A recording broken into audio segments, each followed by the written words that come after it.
የሰው ልጅ ለሳይንስ እድገት ሲል ምን ያህል ሊጨክን ይችላል? ለበሽታዎች መድኃኒት ለማግኘት በሚል ሰበብ ሌላውን ሰው ያለማደንዘዣ በህይወት እያለ ማረድ ይቻላልን? ይህ ጥያቄ ለብዙዎቻችን ቅዠት ሊመስል ይችላል። ነገር ግን ከ80 ዓመታት በፊት በ1940ዎቹ አጋማሽ በቻይና ሃርቢን ከተማ አቅራቢያ የሚኖሩ ገበሬዎች አንድ የሚያስፈራ ነገር አስተዋሉ። ወደዚያ ግዙፍ ግቢ ውስጥ በየቀኑ በደርዘን የሚቆጠሩ ሰዎች በጭነት መኪና ይገባሉ። ነገር ግን አንድም ሰው ተመልሶ ሲወጣ አይታይም። በምሽት ደግሞ ካለማቋረጥ የሚጭስ ጥቁር ጭስ ሰማዩን ይውጠዋል። የአካባቢው ሰዎች የውሃ ማጣሪያ ማዕከል ነው ተብሎ ተነግሯቸዋል። ነገር ግን በዚያ ግንብ ውስጥ የሚጣራው ውሃ ሳይሆን የሰው ልጅ የመጨረሻው ጭካኔ ጥግ ነበር። ዛሬ በታሪክ መዝገብ ውስጥ ተቀብሮ የቆየውን ሳይንስ ወደ ሳይንሳዊ ተግባር የቀየረበት የዩኒት 731 ዘግናኝ ሚስጥር እንፈትሻለን። እናንተም ላይክ፣ ሼር እና ሰብስክራይብ በማድረግ አብራችሁን ቆዩ። ይህን ሁሉ የጥፋት ድግስ ያዘጋጀው ሰው በውጭ ሲታይ የተከበረ የሕክምና ባለሙያና የጦር መኮንን ነበር። ስሙ ዶክተር ሽሮ ኢሺ ይባላል። እንደ አውሮፓውያን አቆጣጠር በ1892 በጃፓን የተወለደው ኢሺ በኪዮቶ ኢምፔሪያል ዩኒቨርሲቲ ውስጥ በሕክምና ትምህርት እጅግ ብልህና ውጤታማ ከሚባሉ ተማሪዎችም አንዱ ነበረ። ነገር ግን ከብልህነቱ ጀርባ አንድ እጅግ አደገኛ የሆነ አባዜ ነበረው። ኢሺ ያምን የነበረውም ሳይንስ ማገልገል ያለበት ለሰው ልጅ ህመም ሳይሆን ለሀገር የበላይነት ነው ብሎ ያምን ነበር። በ1920ዎቹ መጨረሻ ላይ አውሮፓን በጎበኘበት ወቅት በአንደኛው የዓለም ጦርነት የታየው የኬሚካል ጦርነት ትልቅ ትምህርት ሰጠው። እሱ ግን ከዚያ በላይ ሄድም። ባዮሎጂካል ጦርነት ወይም በበሽታ አምጪ ተህዋሲያን የሚደረግ ውጊያ የጃፓን ትልቁ ድል እንደሚሆን አመነም። ኢሺ ተራ ሐኪም አልነበረም። እጅግ ጎበዝ አሳማኝና የተንኮል መሐንዲስም ነበረ። የጃፓን ጦር ከፍተኛ መኮንኖች እንዲህ እያለ አሳመናቸው። ተራ መሳሪያዎች ሰውን ይገድላሉ፣ ባክቴሪያ ግን ሰራዊትን ያጠፋል። በዚህ እኩይ ሀሳቡ የተሳቡት የጦር መሪዎች በ1932 አኳንቱንግ ጦር በሚባለው ስር የባዮሎጂካል ምርምር እንዲጀመር ሙሉ ስልጣንና ያልተገደበ በጀት ሰጡ። ኢሺ የራሱን መንግስት በቻይና ምድር ላይ መሰረተ። ማዕከሉን ሲገነባም እንደ ተራ ሆስፒታል ሳይሆን እንደ አንድ ግዙፍ ምሽግና የሞት ላብራቶሪም አድርጎ ነበረ። ኢሺ በሰራተኞቹ ዘንድ እንደ አምላክ ይታይ ነበረም። እጅግ ትዕቢተኛ፣ በራሱ የሚተማመንና ሌሎችን ዝቅ አድርጎ የሚያይ ሰው ነበረ። በላብራቶሪ ውስጥ የሚደረጉት እያንዳንዱ የቀዶ ጥገናዎችና ሙከራዎች በበላይነት የሚመራውም እሱ ነበረም። ለምሳሌ እስረኞች በህይወት እያሉ አካላቸው ሲቆረጥ እያየ ቁርስ ይበላ እንደነበረም የታሪክ መዛግብት ይጠቁማሉ። ለእሱ የሰው ልጅ ህመም ከሳይንሳዊ መረጃ በታች ነበረም። ኢሺ ተመራማሪዎቹ የህሊና ጸጸት እንዳይሰማቸው ለማድረግ ማሩታ የሚለውን ቃል ያስተዋወቀውም እሱ ነበረም። ለመሆኑ ማሩታ ምንድነው ለምትሉ፣ ማሩታ ማለት ቀጥተኛ ትርጉሙ የእንጨት ግንድ ማለት ሲሆን ይህንን ቃል የሚጠቀሙትም ተመራማሪዎቹ ለታሳሪዎች ርህራሄ እንዳይኖራቸውና እንደ ሰው እንዳይቆጥሯቸውም ለማድረግ ተብሏል። ሌላው ደግሞ ድርጅቱ የእንጨት መሰንጠቂያ ተብሎ ስለሆነ የሚታወቀው ወንጀላቸውን ለመደበቅ ሲሉ ታሳሪዎቹን የእንጨት ግንድ ወይም ማሩታ ብለው ይጠሯቸዋል። ሰራተኞችን እናንተ ሐኪም አይደላችሁም፣ እናንተ ተዋጊዎች ናቸው ይላቸው ነበርም። ሰዎቹን እንደ ሰው ካዩአቸው ምርምሩን ማካሄድ ስለማይችሉ እነዚህ እንደ እንጨት ናቸው የሚለውን አስተሳሰብ በደማቸው ውስጥ እንዲሰርጽም አደረገ። ታሪኩን ይበልጥ መራራ የሚያደርገው ግን የኢሺ መጨረሻ ነው። ጦርነቱ ሲያበቃ ኢሺ የፈጸመው ግፍ ለፍርድ ይቀርባል ተብሎ ሲጠበቅ፣ እሱ ግን የመጨረሻውን ካርታ ተጫወተ። በ10 ሺዎች የሚቆጠሩ ሰዎችን ገድሎ ያገኘውን የባዮሎጂካል ምርምር ውጤት ለአሜሪካ መንግስት አሳልፎ ሰጥም። በዚህም ምትክ አንድም ቀን እስር ቤት ሳይገባም አንድም ቀን ፍርድ ቤት ሳይቆም 1959 በካንሰር በሽታ እስከሞተበት ጊዜ ድረስ በጃፓን ውስጥ በሰላም ኖሯል። ሽሮ ኢሺ ፍትህን ያመለጠም፣ ነገር ግን የታሪክ ትልቁ ወንጀለኛ ሆኖ የሚታወስ የክፋት አርክቴክት ነበረም። በዩኒት 731 ቅጥር ግቢ ውስጥ ስትገባ መጀመሪያ የምታስታውሰው የሞት ዝምታን ነው። በዚያ ግቢ ውስጥ ሰው የሚባል ነገር የለም። ዶክተር ሽሮ ኢሺ ለተመራማሪዎቹ የሰጠው ጥብቅ መመሪያ ነበረም። እነዚህ ግዑዝ ነገሮች ናቸው፣ ከእንጨት አይለይ። ጃፓንኛ ማሩታ ማለት ደግሞ ትርጉሙ ግንድ ወይም እንጨት ማለት ነው። አንድን ሰው ማሩታ ብለው ከጠሩት በኋላ እንደ ሰው ማየታቸውን ያቆማሉ። ለእነሱ ቁጥር ብቻ ናቸው። ስማቸው፣ ማንነታቸውና ቤተሰባቸው፣ ስሜታቸው አብሮ ይሞታል። ይህ ስያሜ የተሰጠው ተመራማሪዎቹ የፈለጉትን ያህል ግፍ ቢፈጽሙ የህሊና ጸጸት እንዳይሰማቸው ለማድረግ የታሰበ ሳይኮሎጂካላዊ መሳሪያ ነው። በጣም ዘግናኝ የሆነው ሙከራ የሚጀምረው እዚህ ጋር ነው። ተመራማሪዎቹም አንድን በሽታ ለምሳሌ ቸነፈር እስረኛው ላይ መርፌ ይወጋሉ። በሽታው በሰውነቱ ውስጥ ተሰራጭቶ ክፍለ አካላቶችን ሲያበሰብስ ውጤቱን ለማየት እስረኛውን በሕይወት እያለም ይቀዱታል። አዎ በሕይወት እያለም። ማደንዘዣም አይሰጠውም። ምክንያቱም ማደንዘዣው በሰውነቱ ውስጥ ያለውን የባክቴሪያ ሂደት ያበላሻል ብለው ያምናሉ። እስረኛው በህመም ሲጮህና ሲያቃትት ተመራማሪዎቹ ያለምንም ርኅራኄ ሳምባውንና ጉበቱን በሕይወት እያለም እያዩ ያወጡታል። ይህን የሚያደርጉት ሰው ከመሞቱ በፊት ክፍለ አካሎቹ ምን እንደሚመስሉ ለመለየት ነው። ማሩታዎቹ ለከበደ አየር ሁኔታ ሙከራዎች ይጋለጡ ነበረም። በበረዶ ወራት ውስጥ እስረኞቹን ራቁታቸውን ውጭ ያቆሟቸዋል። እጆቻቸው በበረዶ እስኪደነዝዙና እንደ ድንጋይ እስኪጠነክሩ ድረስ ይጠብቃሉ። ከዚያም የጃፓን የጦር መኮንኖች በእጁ ላይ የመቱ እጆቻቸውን ሲሰብሩ ድምፁን ያዳምጣሉ። ከዚያም እነዚያን የቆሰሉ እጆችን የሚፈላ ውሃ ውስጥ በመዝፈቅ ቆዳቸውን ከአጥንታቸው እስኪላጥ ድረስ የሰውነትን የመቋቋም አቅም ያጠናሉ። አንዳንድ ሙከራዎች ከጭካኔም በላይ ናቸው።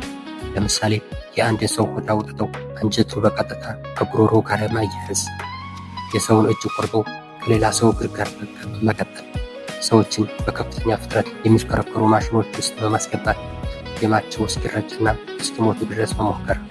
በጣም የሚሰቀጥጠው ደግሞ እናቶችን ከነ ልጆቻቸው ለጋዝ ሙከራ ማድረጋቸው ነው። እናትየው ልጇን ከመርዛማ ጋዝ ለመከላከል ደረቷ ውስጥ ደብቃ ስትታገል ተመራማሪዎቹ በመስታወት በኩል ቆመው እናት ለልጇ ያላት ፍቅር ከጋዝ ይበልጣል ወይስ አይበልጥም የሚለውን ሳይንሳዊ ጥናት ያካሂዱ ነበር። ለእነዚህ ተመራማሪዎች እነዚህ ሁሉ ሰዎች ማሩታ ብቻ ነበሩ። የሚቃጠሉ የሚቆረጡና እንደ ቆሻሻ የሚጣሉ ጉንዶች። በዩኒት 731 ታሪክ ውስጥ አንድን ማሩታ በሕይወት አልወጣም። ሁሉም የዚያ ሲኦል ሰለባዎች ሆነው አልቀዋል። ዩኒት 731 ተራ ምርምር ማዕከልም አልነበረም፣ እጅግ ግዙፍ የባክቴሪያ ማምረቻ ፋብሪካ እንጂ። እዚህ ግቢ ውስጥ በየወሩ በቢሊዮን የሚቆጠሩ ገዳይ ተህዋሲያን ይመረታሉ። ዓላማውም አንድና አንድ ነበረ፣ መላውን ዓለም በበሽታ የሚጨርስ የማይታይ ሰራዊት መፍጠር። የኢሺ ተወዳጅ መሳሪያ ቸነፈር ነበረ። ተመራማሪዎቹ በሚሊዮን የሚቆጠሩ አይጦችን ያረቡና በቸነፈር በሽታ በተበከሉ ቁንጫዎች እንዲነደፉ ያደርጋሉ። ከዚያም እነዚህን ቁንጫዎች ውጅ ተብሎ በሚጠሩ የሸክላ ቦምቦች ውስጥ ይሞሏቸዋል። እነዚህን የሸክላ ቦምቦች አየር ላይ ሲፈነዱ ቁንጫዎቹ በሰፊው ምድር ላይ ይበትኗቸዋል። ቁንጫዎቹም የሰው ልጅ በመንደፍ በሽታውን በደቂቃዎች ውስጥ ያሰራጫሉ። ይህ ሙከራ በቻይና በሚገኙ ንጹሐን መንደሮች ላይ በተደጋጋሚ ተሞክሯል። ሙሉ መንደሮች በአንድ ሌሊት በቸነፈር ሲጠፉ የጃፓን ተመራማሪዎች ውጤቱን በደስታ ይመዘግቡ ነበር። በማዕከሉ ውስጥ አንዳ የሚባል የሙከራ ሜዳ ነበር። በዚህ ሜዳ ላይ እስረኞች ወይም ደግሞ ማሩታዎች በአንድ ላይ ይታሰራሉ። ከዛም የጃፓን አውሮፕላኖች መጥተው በተለያዩ ርቀቶች ላይ የባዮሎጂካል ቦምቦችን ይጥሉባቸዋል። ተመራማሪዎቹ እስረኞቹ በምን ያህል ፍጥነት በበሽታውን እንደሚለከፉ፣ የትኛው የሰውነት ክፍላቸው ቀድሞ እንደሚቆስልና በስንት ሰዓት ውስጥ እንደሚሞቱ በዝርዝር ያጠናሉ። ይህ ሙከራ የሚደረገው ሰዎች ቆመው፣ ተኝተው ወይም በተለያዩ የሰውነት አቀማመጥ ላይ ሆነው ጭምርም ነበር። ተመራማሪዎቹ ሌላው የሞከሩት ዘዴ በሽታን በምግብ ውስጥ መበከል ነበር። እስረኞቹ ቸኮሌት ወይም ኬክ ይሰጣቸዋል። ነገር ግን እነዚህ ምግቦች በታይፎይድ፣ በኮሌራ ወይም በአንትራክስ ባክቴሪያ የተበከሉ ናቸው። እስረኞቹ ምግቡን በልተው በከፍተኛ ስቃይ ሲያልቁ ተመራማሪዎቹ የሰውነት ፈሳሻቸውን እየወሰዱ በላቦራቶሪ ይመረምራሉ። አንትራክስ ሌላው እጅግ ገዳይ መሳሪያቸው ነበረም። ተመራማሪዎቹ ባክቴሪያውን በቀጥታ እስረኞቹ ደም ስር በመርፌ ይወጉታል። ከዛም ሰውነታቸው እየበሰበሰ ሲሄድና ጋንግሪን ሲይዛቸው የሰውየውን ሕይወት ሳያጠፉ የበሰበሰውን ክፍል ብቻ በመቁረጥ በሽታውን እንዴት እንደሚሰራጭ ያጠኑ ነበር። እነዚህ ሙከራዎች ብቻ በትንሹ ከ3000 በላይ ሰዎች በማዕከሉ ውስጥ ሲገሩ፣ በመላው ቻይና ግን በዚህ ዘዴ የተገደሉ ሰዎች ቁጥር ከ300,000 እስከ ግማሽ ሚሊዮን ይደርሳል ተብሎ ይገመታል። ዩኒቲ 731 ዓለምን ወደ አንድ ትልቅ የመቃብር ስፍራ ለመቀየር ተዘጋጅቶ ነበር። ነገር ግን ጦርነቱ ማብቃቱ ለብዙዎች ድህነት ሆነ። ነሐሴ 1945 የሁለተኛው የዓለም ጦርነት ማብቂያ ላይ ደርሷል። የጃፓን ጦር በሁሉም አቅጣጫ እየተሸነፈ ነው። የሶቪየት ህብረት ሰራዊት ደግሞ ወደ ዩኒት 731 አቅጣጫ መቀመጫ ወደ ሆነችው ማንቹሪያ በፍጥነት እየገሰገሰ መሆኑ ተሰማ። በዚህ ጊዜ ዶክተር ሽሮይሲ አንድ ነገር ተረዳ።